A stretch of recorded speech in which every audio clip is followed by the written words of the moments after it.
Mesdames et messieurs, bonjour. Je m'appelle Mouti Ambassa Robert, membre du comité central RDPC.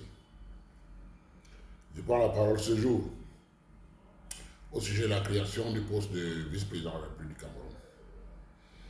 Comme tous les Camerounais de tous bords, on s'écoute, on en parle, on essaie de comprendre.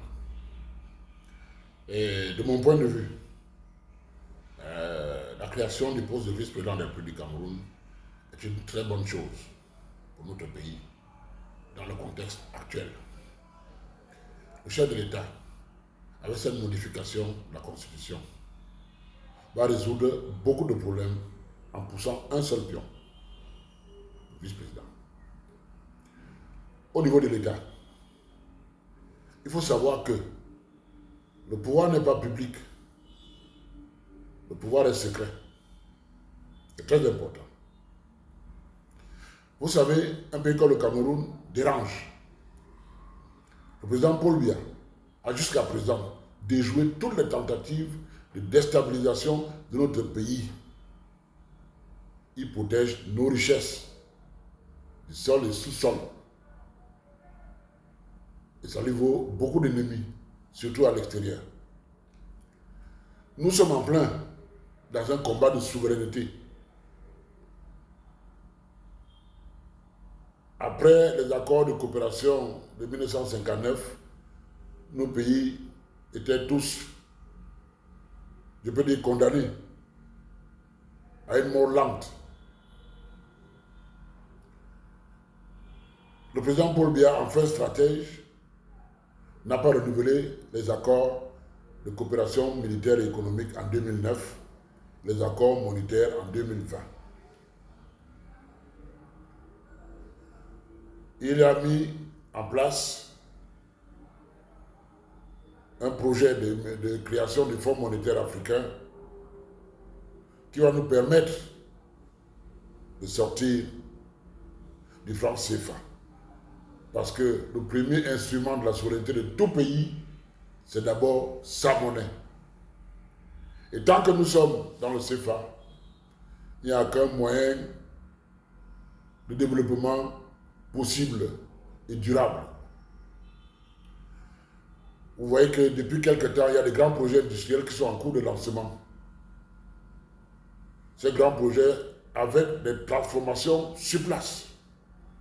Ces grands projets viennent ainsi briser le cycle colonial des exportations de nos matières à l'état brut, sans valeur ajoutée. Il faudra quelqu'un de bien imprégné qui puisse comprendre ce genre de combat invisible pour continuer l'œuvre de construction nationale telle que tracée par le président Paul Biya. Le président Paul Biya a besoin de reprendre les choses en main pour gérer le pays autrement. L'arrivée du poste de vice-président, qui sera au-dessus de tous les hauts responsables administratifs, va venir stabiliser toutes les perturbations et polémiques que nous vivons aujourd'hui dans la chaîne de commandement de notre haute administration. La venue de ce vice-président va venir solutionner définitivement la crise anglophone dans le Mozo. Si le vice-président est un anglophone, nous allons nous rapprocher des accords historiques de Fumban.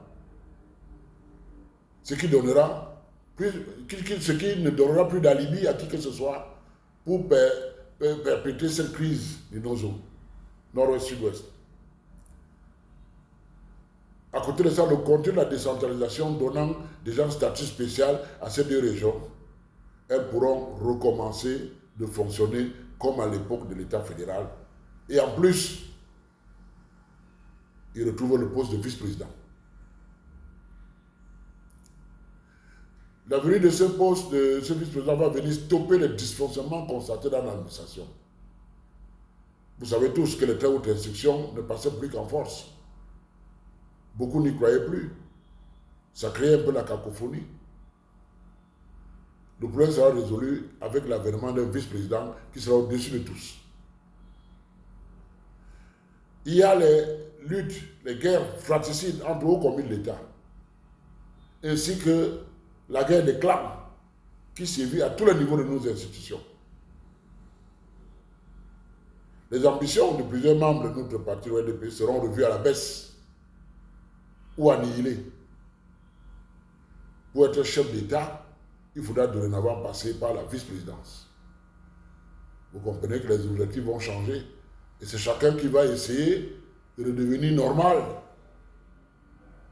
en espérant être celui qui sera choisi par le président. Ça va calmer les ardeurs. Et le moment venu, quand le président Paul Biya va décider de quitter, ou bien en cas de vacances de pouvoir, une transition douce et sans trouble à la tête de l'État. Nous aurons une transition douce.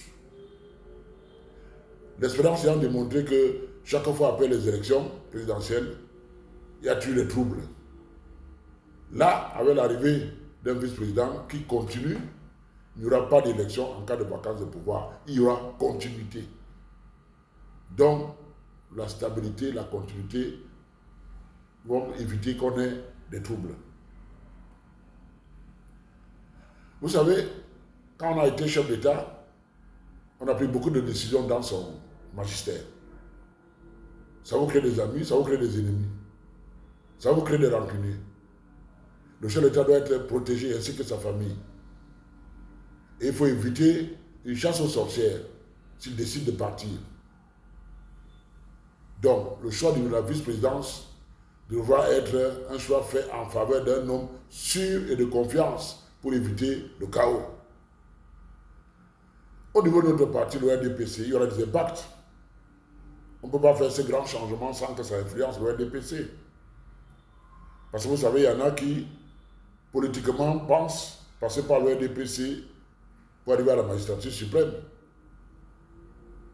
Et donc, il faudra apporter des changements à nos textes de base, nos statuts et règlements.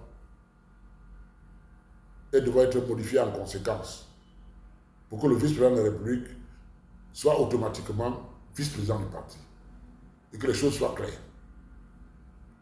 Par conséquent, l'article 27 alinéa 3 de nos statuts qui fait du président national le candidat du RDPC à l'élection présidentielle va ajouter un alinéa pour dire que le vice-président pourra le faire si le président n'est plus là.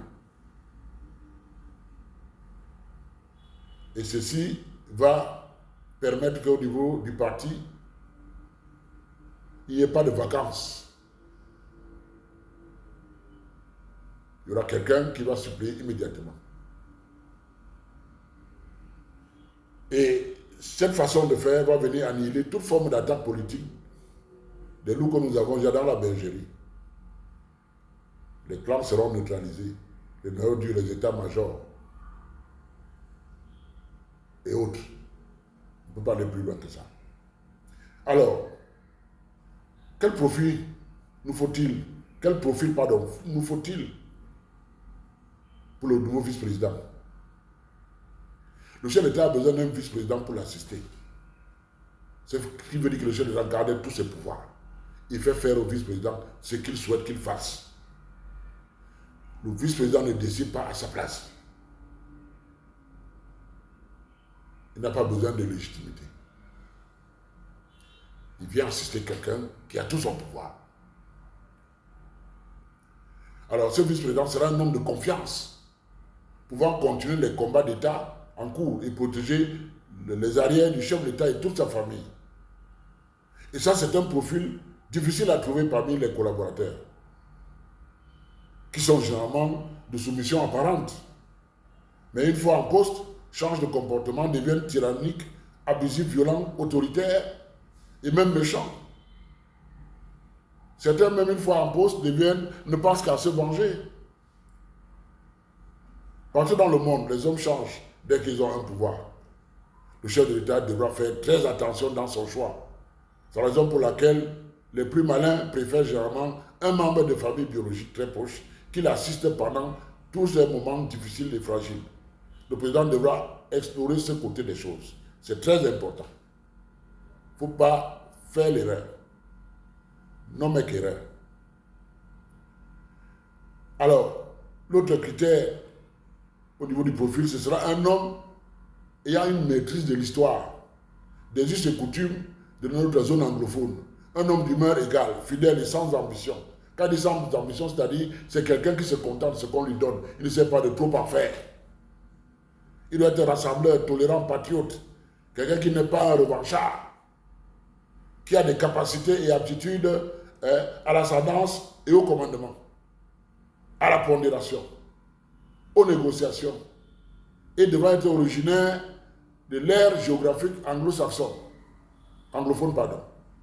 Cet homme devra être accepté par ses frères de nos eaux pour faciliter le dialogue et la résolution de cette crise qui perdure. Alors, les profils décrits ci-dessous laissent apparaître deux types de personnalités différentes. Il faudra faire un compromis. Je pense que le président pourrait d'abord nommer une personnalité biologique comme proche de lui. Ensuite, il se retire par démission. Et une fois que le président de la République, le nouveau président nomme un anglophone qui remplit les critères définis ci-dessus. Donc, ça peut se faire en deux temps. Le président met d'abord un homme de confiance, biologiquement parlant. Ensuite, il démissionne. Et quand le nouveau président prend les fonctions, il nomme un anglophone qui remplit les conditions que j'ai dictées tout à l'heure. Et par rapport à ça, je vois un francophone et deux anglophones. Et puis, voilà ce que je veux vous présenter comme la position qui est la mienne. Et je vous remercie.